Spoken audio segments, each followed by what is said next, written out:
ဇလန်းဆန်းဆန်းကြိုက်သူတွေအတွက် Triangle ဆိုတဲ့လျှို့ဝှက်စမ်းကြဲရုပ်ရှင်ကားဟာစိတ်ချောက်ချားစရာတင်ဂီတတွေနဲ့ပြည့်နှက်နေတဲ့ Master ပိတ်ကားတစ်ကားဖြစ်ပါတယ်။ဇလန်းအစမှာမေမေ Jess ဟာ Autism ဝေဒနာရှင်သားလေးတော်မီကိုသားအိမ်မက်ဆိုးမက်နေတာပါဆိုပြီးချော့တိတ်နေပါတယ်။ Jess ဟာစိတ်ဖိစီးမှုတွေနဲ့အတူယူသွမတက်တောင်းကျမ်းနေပုံရပြီးသားလေးကစေးတုံရင်ကျမ်းပြင်ပေါ်စေးဖိတ်ကျသွားတဲ့အခါဒေါသတကြီးစူပူကျိမ်းမောင်းလိုက်ပါသေးတယ်။အိမ်ရှိခေါင်းလောင်းတန်ကြားလို့တွားဖွင့်ပေမဲ့ဘသူမှရှိမနေပါဘူး။အဝတ်စားလဲပြီးကြောက်လန့်နေတဲ့တားဖြစ်သူကိုတေချာချော့မော့ကသူတို့ဟာ Triangle Harbor စိတ်ကမ်းစီတို့ထွက်ခွာလာခဲ့ကြပါတယ်။စိတ်ကမ်းမှာတော့ Jess ရဲ့မိတ်ဆွေရွက်လီပိုင်ရှင် Greg မိတ်ဆွေစုံတွဲစာလီနဲ့ဒေါင်းနီပြီးတော့ Greg နဲ့မိတ်ဆက်ပေးဖို့ပါလာတဲ့ Heather တို့ရောက်နေကြပါတယ်။ Jess ဟာပစ်တာဆိုတဲ့လူတစ်ယောက်နဲ့အတူစိတ်ကမ်းကိုရောက်လာခဲ့ပေမဲ့တားဖြစ်သူတီမီတော့ပါမလာခဲ့ပါဘူး။ပစ်တာက Jess ပုံစံဟာပုံမှန်မဟုတ်ပဲစိတ်နဲ့လူနဲ့မကတ်တလို့ဖြစ်နေတယ်လို့သတိပြုမိပါတယ်။တီမီဘာလို့ပါမလာလဲလို့ Greg ကမေးတဲ့အခါ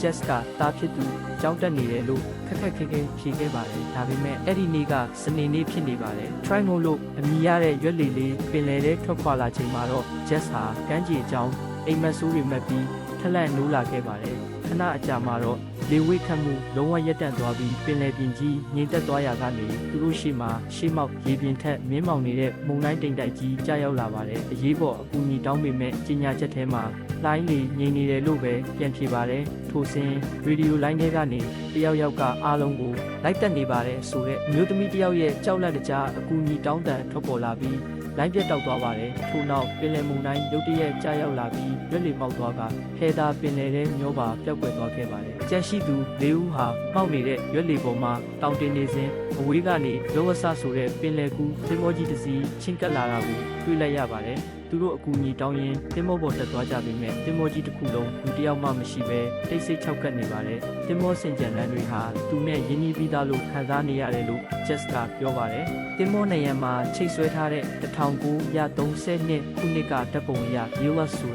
ာတေချင်းတရားကိုလှည့်စားခဲ့လို့နတ်ဖျားတွေရဲ့ကျိန်စာတင်မှာကြောက်တုံးကြီးကိုတောင်ပေါ်သို့ထာဝရမောပန်းစွာတိတ်တင်နေရတဲ့စစ်စစ်ဖက်ရဲ့ဒီလေးနတ်ဖျားဖြစ်ကြောင်းသိလိုက်ရပါတယ်။ထိုစဉ်တင်မောပေါ်မှာတန်ချောင်းခောက်တန်ကြားရလို့လိုက်သွားရကနေ Jess ရဲ့အိမ်တော်တွေကိုရေပြင်ပေါ်မှာတွေ့လိုက်ရပါတယ်။ဓာတ်ပုံပါတဲ့တော်တွဲကြောင့်အားလုံးအံ့ဩသွားကြပါတယ်။ကပွဲခမ်းမထဲမှာစားတောက်တွေပြည့်ရှိပေမဲ့လူမရှိပဲဖြစ်နေစဉ် Jess ကဘုံရှူးွယ်ရှူးသွားနေတဲ့လူတစ်ယောက်ရဲ့ပုံရိပ်ကိုမြင်လိုက်ရလို့ဗစ်တာကလိုက်သွားခဲ့ပါတယ်။ Jess နဲ့ Brad တို့လည်းလိုက်ရှာရင်းအခန်းတစ်ခန်းထဲကမှန်ပုံမှာကစက်ရုံတို့သွားပါလို့သွေးနဲ့ရေးထားတဲ့စာကိုတွေ့လိုက်ရပါတယ်။ခြေနေတွေကတိကအောက်ဖြစ်လာပြီး Jess ကပွဲခမ်းမစီပြန်လာချိန်မှာတော့အစားအသောက်တွေကပုတ်တိုးနေပြီးစာလီနဲ့ဒေါင်းနီတို့လည်းပျောက်နေပါတယ်။ထိုစဉ်ခေါင်းမှာဒဏ်ရာနဲ့တွေးတန်းဖြစ်နေတဲ့ဗစ်တာရောက်လာပြီး Jess ရဲ့လေဘင်းကိုအတင်းညှစ်တက်ဖို့ကြိုးစားပါတော့တယ်။ Jess ကဗစ်တာရဲ့ဒဏ်ရာကိုအတင်းဖိလိုက်မှလွတ်မြောက်သွားပြီးကစက်ရုံဘက်ကတနက်တန်ကြားလို့ပြေးသွားပါတယ်။ကစက်ရုံမှာ Grab တနက်ထိပြီးတေဆုံးနေတာကိုစာလီနဲ့ဒေါင်းနီတို့ငိုယိုနေကြပြီး Jess ပြစ်တာပါဆိုပြီးဆွဆွဲကြပါတယ်။ထိုစဉ်မျက်နှာဖုံးစွပ်ထားတဲ့လူတစ်ယောက်ကဝရန်ဒါပေါ်ကနေတနက်နဲ့လိုက်ပစ်လို့စာလီနဲ့ဒေါင်းနီတို့တေဆုံးသွားက Jess ထွက်ပြေးလွတ်မြောက်ခဲ့ပါတယ်။ Jess ဟာရေနွေးဦးကောင်းနဲ့တိုက်ခိုက်ပြီးတင်မောစိမ့်ပေါ်မှာမျက်နှာဖုံးစွပ်တနက်သမားနဲ့အသက်လူတိုက်ခိုက်ခဲ့ပါတယ်။နောက်ဆုံးမှာ Jess ကတနက်သမားကိုပစိန်နဲ့ခုတ်ချလိုက်ချိန်မှာအဲ့ဒီလူဟာအမျိုးသမီးတယောက်ဖြစ်ကြောင်းနဲ့သူတို့ကိုတတ်မှမင်းအိမ်ပြန်ရလိမ့်မယ်လို့မှားကြားရင်ပင်လယ်ထဲပြုတ်ကျသွားခဲ့ပါအရာရာငြိမ့်သက်သွားချိန်မှာတော့ Jess ဟာပင်လယ်ထဲကနေအကူအညီတောင်းနေတဲ့ Greg Vita စာလီဒေါင်းနီနဲ့သူမကိုယ်တိုင်ပါဝင်တဲ့ရွက်လီမှောက်နေသူတွေကိုပြန်လည်မြင်တွေ့လိုက်ရပါတယ်။ Jess ဟာဖြစ်ပျက်တွေထက်ခါ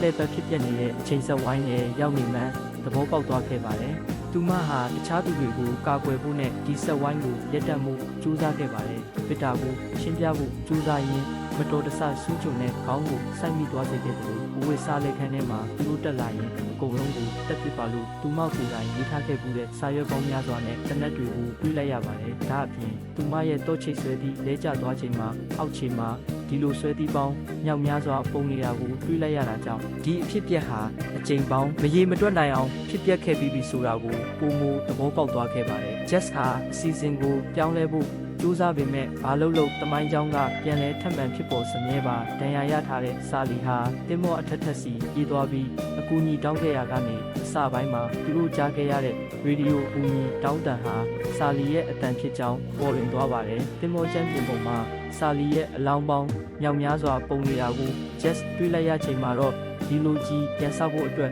လူတိုင်းတည်ဆုံးရမယ်ဆိုတဲ့အချက်ကိုအပြည့်အဝနားလည်သွားခဲ့ပါဆက်ဝိုင်းကိုအဆုံးသတ်ပြီးအိမ်ပြန်နိုင်ဖို့အတွက် just ဟာမျက်နှာဖုံးစွပ်တနတ်သမားအဖြစ်သို့ကိုယ်တိုင်ခံယူလိုက်ပါတယ်သူမဟာ Greg Downey နဲ့စာလီတို့ကိုလိုက်လံတစ်သက်ခဲ့ပြီးနောက်ဆုံးမှာတည်ရောက်လာတဲ့ just ရဲ့တိုက်ခိုက်မှုကိုခံရတာပင်လယ်ထဲသို့ပြုတ်ကျသွားခဲ့ပါတယ်ပင်လယ်ထဲပြုတ်ကျသွားပြီးနောက် just ဟာတန်းကြီးတစ်ခုမှာသတိပြန်ရလာခဲ့ပါတယ်အိမ်ကိုပြန်ပြေးသွားတဲ့အခါပြင်းပေါက်ကနေတစ်ဆင့်သူမရဲ့သားလေးတီမီဆေးရောင်ချင်နေတာကိုတွေ့လိုက်ရပါတယ်ဒါပေမဲ့အိမ်ထဲမှာတားဖြစ်သူကိုဒေါသတကြီးစူပူချိန်မောင်းနေတဲ့အဟောင်း Jess လာကိုမြင်တွေ့လိုက်ရပါတယ် Jess ဟာတားဖြစ်သူကိုဘယ်တော့မှမနှိပ်စက်တော့ဘူးလို့ဆုံးဖြတ်ကအိမ်ထဲဝင်ပြီးအဟောင်း Jess ကိုသူနဲ့ထုတက်လိုက်ပါတယ်အလောင်းကိုကားနောက်ဖုံးထဲထည့်တားဖြစ်သူကိုခေါ်ဆောင်ပြီးအိမ်ကနေကားနဲ့ထွက်ခွာလာခဲ့ပါတယ်ကားမောင်းနေစဉ်လမ်းမှာဇင်းရော်ငှက်တစ်ကောင်ကားမှန်ကိုဝင်တိုက်လို့တေဆုံးသွားရာငှက်ကိုသွားပစ်ချိန်မှာအဲ့ဒီနေရာမှာတည်နေတဲ့ဇင်းရော်ငှက်ပေါင်းမြောက်များစွာပုံနေတာကိုတွေ့လိုက်ရပြန်ပါတယ်ဒီမှာလူထဲကမလွတ်မြောက်သေးကြောင်းသိလိုက်ရပြီးအလွန်မင်းထိတ်လန့်သွားကကားကိုအရှိန်နဲ့မောင်းထွက်စဉ်ကုန်ကားတစ်စီးနဲ့တိုက်မိပြီးကားမောက်သွားခဲ့ပါတယ်မတော်တဆမှုဖြစ်ပွားရာနေရာမှာကားနောက်ဖုံးထဲကမိခင်ဖြစ်သူအဟောင်း Jess ရဲ့အလောင်းရောတည်ဆုံးသွားတဲ့တားလေးတီမီရဲ့အလောင်းကိုပါလူတွေတွေ့ရှိသွားကြပါတယ်သို့တော်လည်းအံ့ဩစရာကောင်းစွာဖြင့်အသစ် Jess ကတော့ဘာတန်ရာမှမရပဲရက်ကြည့်နေခဲ့ပါတယ်ထိုစဉ် taxi driver တယောက်ရောက်လာပြီးကလေးကိုပြန်ရှင်အောင်လုပ်လို့မရတော့ဘူးလို့ပြောလိုက်တဲ့အခါ Jess ဟာတစ်ခုခုကိုသဘောပေါက်သွားခဲ့ပါတယ်သူမဟာ taxi driver ကို Triangle Harbor စိတ်ကန်းစီပို့ခိုင်းလိုက်ပါတယ်စိတ်ကန်းရောက်မှာတော့သူမရဲ့အမှတ်တညာတွေစတင်ဝေဝါးလာပြီး Greg တို့နဲ့ပြန်လည်ဆုံတွေ့ကရွက်လီပေါ်သို့ပြန်လည်လိုက်ပါသွားခဲ့ပါတော့တယ်တားဖြစ်သူကိုပြန်လည်ကယ်တင်နိုင်မဲ့မျှော်လင့်ချက်ကလေးတစ်ခုနဲ့တင်ကန်ကျမရဲ့ထာဝရကျင်းစာတင်ငရဲဆက်ဝိုင်းကြီးကိုသူမကိုယ်တိုင်ပြန်လည်စတင်လိုက်ရပါတော့တယ်